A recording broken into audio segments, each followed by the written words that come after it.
Jadi artinya apa?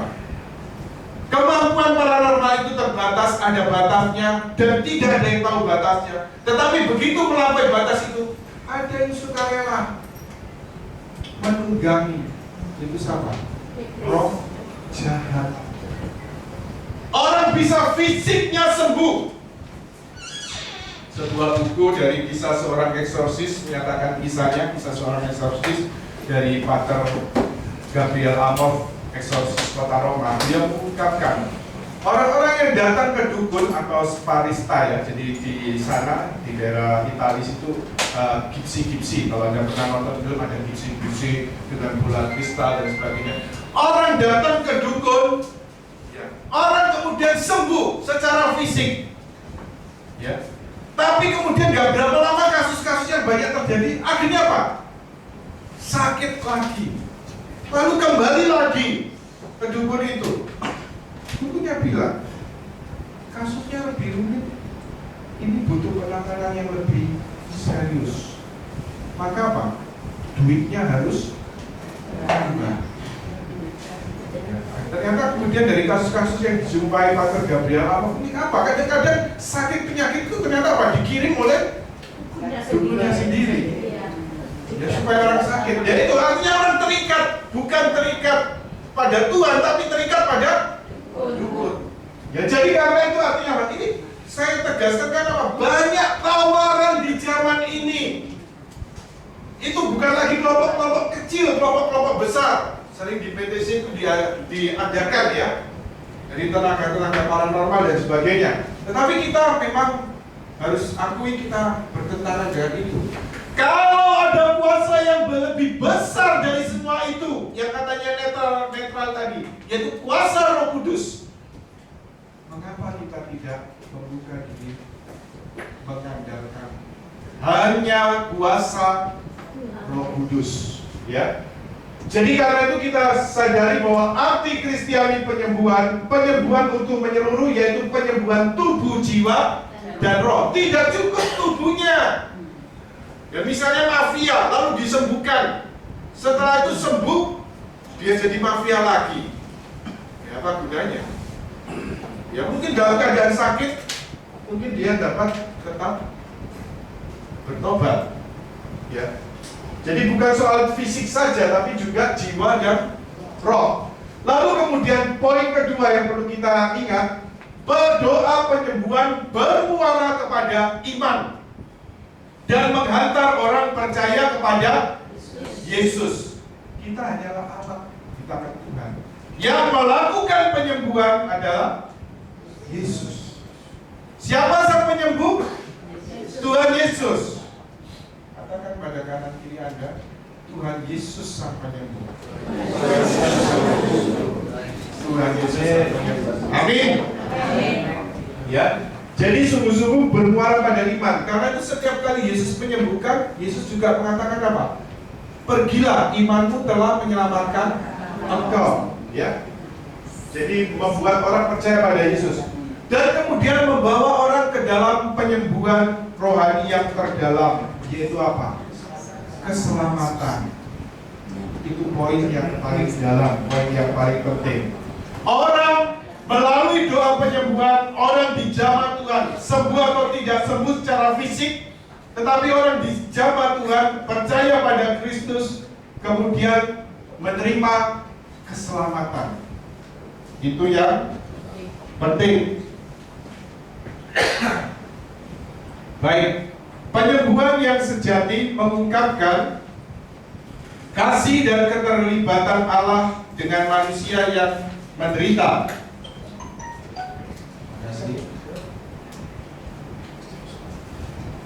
Jadi kasih dan keterlibatan Allah dengan manusia yang menderita. Kalau boleh saya tanya, sakit penyakit ini datangnya dari mana? Apakah pemberian Tuhan? Ya, sakit ini merupakan bagian dijelaskan ya dalam pengajaran bahwa penyakit ada akibat-akibat dosa yang artinya apa? Buat sendiri. Tetap terjadi walaupun kita sudah dibaptis, ya, kita telah menerima keselamatan dari Kristus, tapi ada akibat-akibat dosa yang masih tetap ada, yaitu apa? Sakit penyakit, penderitaan, termasuk juga apa? Kecenderungan pada dosa. Walaupun Anda sudah dibaptis, Anda masih bisa jatuh dalam dosa enggak? Walaupun sudah dibaptis, masih bisa sakit enggak? Masih bisa mati enggak? Nah, ini ya. Jadi akibat-akibat dosa yang kemudian memang harus ditanggung manusia, ya, termasuk sakit penyakit ini. Tetapi kemudian dengan kedatangan Yesus ke dunia, ya, ada teks yang indah bahwa bilur-bilurnya menyembuhkan, ya. Allah mau peduli juga termasuk pada penderitaan kita, terhadap sakit penyakit kita, dan yang paling mengerikan terhadap akibat dosa. Upah dosa adalah maut, yaitu terhadap neraka. Tuhan mau peduli, Tuhan mau menyelamatkan, Tuhan mau memikul menanggung segala dosa kita. Saya katakan sebenarnya lebih ngeri mana sih, sakit kanker sama neraka akibat dosa. Nah, sama-sama ngeri, ya. Tapi kalau levelnya sebenarnya yaitu neraka, karena neraka tidak ada batasan waktu. Kita hidup di dunia 70 atau 80 jika kuat, itu disertai juga dengan sakit-sakitan. Nah, tapi kemudian itu akibat dosa itu, neraka itu tidak ada batasan waktu. Tetapi Tuhan dengan kedatangan di dunia, dengan wafatnya di kayu salib dan dengan kebangkitannya yang mulia, Tuhan mau peduli terhadap penderitaan, terhadap sakit penyakit manusia. Tuhan mau menyembuhkan dan Tuhan sanggup menyembuhkan. Kalau Anda ingat dalam Injil, orang yang sakit kusta, itu sakit kusta kalau zaman perjanjian lama berdasarkan Taurat, itu penyakit karena apa? Kutuk, karena dosa. Bahkan dia tidak boleh bergaul dengan orang lain. Ya. Tapi kemudian kalau kita lihat, ya, orang harus tinggal di luar kota. Kalau dia masuk ke kampung, dia harus kemudian bunyi-bunyian, lalu dia harus mengatakan apa? Najis, najis, najis. Orang yang sakit kusta pada zaman Yesus ini artinya apa? Dia bukan hanya sakit secara fisik, tapi dia juga sakit secara batin. Ya. Dia harus, artinya apa? Orang gak boleh gaul dengan orang-orang lain. Kalau dia masuk kampung, dia harus najis, najis, sambil bunyi-bunyi, lalu semua orang lari menyembunyikan diri. Tapi Yesus mau apa? Menjamah orang sakit kusta. Tuhan, jika kau mau, kau sanggup menyembuhkan saya. Aku mau. Yesus menjamah. Jadilah sembuh. Dengan zaman itu Yesus juga artinya apa? Menyembuhkan fisik tapi juga menyembuhkan batinnya. Kasih dan keterlibatan Allah dengan manusia yang menderita, tanda kehadiran Allah bahwa Allah sungguh hidup dan mengasihi kita. Yesus hidup, Yesus bangkit dengan mulia dahulu, sekarang, dan selamanya. Jadi artinya apa? Seperti tadi saya sharingkan dari pengalaman refleksi yang mengikuti kebawaan rohani Pater Emiliano tadi, satu kesimpulan. Artinya apa? Lebih-lebih zaman now ini, kita, dunia ini butuh tanda dan mujizat. Ini satu pengalaman, tapi ini saya terima dari satu pengajaran, ya. Ya, ini sampai orang kemudian menerima Yesus. Ini memang terjadi atas satu suster, ya, suster setingkat aktif. Satu ketika bagaimana dia mengikuti seminar hidup baru dalam roh, lalu menerima pencurahan roh kudus. Istilah di sini apa? Pencurahan roh kudus. Sama ya, pencurahan roh kudus, ya. Baptisan roh kudus gitu, ya. Nah, setelah itu kemudian artinya apa? Dia sangat bersemangat untuk terus berbahasa roh, berdoa dengan bahasa roh. Dia bertemu dengan doa itu. Lalu satu ketika rupanya ada kemudian tetangga, jadi di sebelah biara itu ada kampung begitu. Lalu kemudian dia diundang oleh orang tua ini datang. Suster, anak kami ini sudah lama kesurupan. Dia juga harus dipasung. Ya. Tapi kemudian Suster mau nggak menolong, mendoakan? Sudah kami panggil dukun-dukun, orang pintar, tapi kemudian tidak bisa, suster. Suster ini sebenarnya dia sama sekali belum tahu cara mendoakan doa pembebasan, deliverance prayer. Ya, dia belum tahu. Tapi ya bonek, ya sudah, ya Bapak karena peduli, karena empati, dia ikut Bapak ini. Lalu begitu dia sudah sampai ke dekat rumahnya, lalu kemudian orang-orang sekitar tetangganya kata, "Loh, suster ini mau apa? Bisa apa? Itu loh sudah panggil dukun sana, dukun sini, orang pintar sana, orang pintar sini, tapi nggak bisa." Tapi ya sudah, pokoknya jalan. Ya, kemudian pemuda ini kondisi sudah telanjang, sudah pokoknya nggak pernah mandi, dipasung, lalu matanya buas, ya, ciri-ciri satu ciri tanda kehadiran roh jahat, mata buas begitu ya.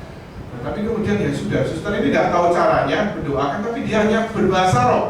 Dia terus bahasa roh, gitu ya, bahasa roh. Dan lama-lama setelah terus bahasa roh ini, tiba-tiba pemuda ini dari mata yang beringas, mata merah beringas, tiba-tiba mulai meredup, tenang.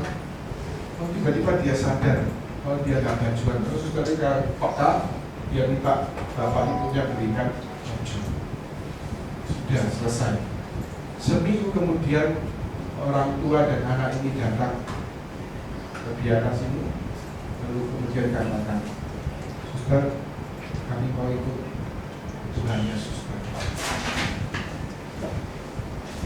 Ini satu kesaksian, satu pelayanan karena yang mau menyatakan Yesus sungguh-sungguh hidup. Ini dapat terjadi juga pada oikos Anda, orang-orang di sekitar Anda. Nah, sekarang kita lihat 4 jenis penyakit berdasarkan penyembuhannya. Saya ambil dari Francis McNutt, seorang tokoh, pengajar dan juga doa penyembuhan dari pembawa karismatik Katolik di Amerika Serikat ya. Jadi artinya apa?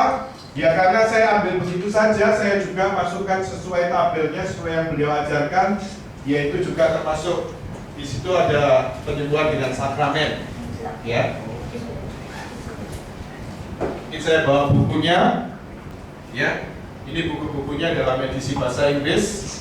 Rupanya sumber-sumber yang saya pakai ini itu banyak memakai dari buku-buku beliau, baik itu doa penyembuhan maupun doa pembebasan, healing, Francis McNutt. Lalu kemudian ada terjemahan Indonesianya juga, penyembuhan ya. Oke. Nah sekarang kita lihat ini satu pandangan yang sehat mengenai doa penyembuhan. Bagaimana mendoakan berdasarkan sebabnya. Jadi ada pandangan-pandangan kenyataannya apa? Menganggap semua penyakit itu datangnya dari setan. Sehingga kemudian apa? Kalau sakit itu selalu apa? Hai roh asma, pergilah, keluarlah. Jadi semua dikusiri ya, ditengking istilahnya ya. Dalam nama Yesus keluarlah, roh ini, roh itu dan sebagainya. Ya, ini satu pandangan yang mungkin dibawakan kalau mungkin di Indonesia sangat terpengaruh ya, karena satu ketika mengundang penginjil siapa namanya? Saya lupa ya. Wim Borley kalau tidak salah ya, Wim Borley. Tapi semuanya memang isi pengajaran yang diajarkan yaitu apa? Tentang daftar setan. Jadi berbagai daftar setan. Ya. Tetapi saya rasa di sini cukup pandangan yang lebih seimbang.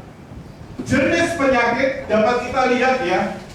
Ya, juga bagaimana sarana penyembuhannya. Penyakit rohani ini disebabkan oleh dosa. Lebih-lebih perjanjian lama banyak berbicara tentang penyakit rohani ini. Ya seperti Ayub yang mengalami segala penderitaan, lalu sahabat-sahabatnya mengatakan, oh ini karena dosamu dan sebagainya. Padahal kita tahu itu bukan karena dosa, karena Tuhan memuji Ayub. Ya, jadi pandangan perjanjian lama menganggap bahwa penyakit-penyakit itu akibat dosa. Nah, bisa, kenyataannya bisa ya penyakit disebabkan oleh dosa, penyakit rohani, dosa. Lalu kemudian doa penyembuhannya membutuhkan pertobatan. Ini kalau di kalangan Katolik membutuhkan sakramen pengakuan dosa. Sarana yang lain dibutuhkan konseling atau bimbingan rohani. Lalu kemudian penyakit batin atau lebih kita kenal sebagai luka-luka batin. Anda pernah dengar tentang luka-luka batin? Healing of memory. memori ya. Luka-luka batin yaitu apa? Ternyata orang sakit fisik itu bisa juga disebabkan karena gangguan batin.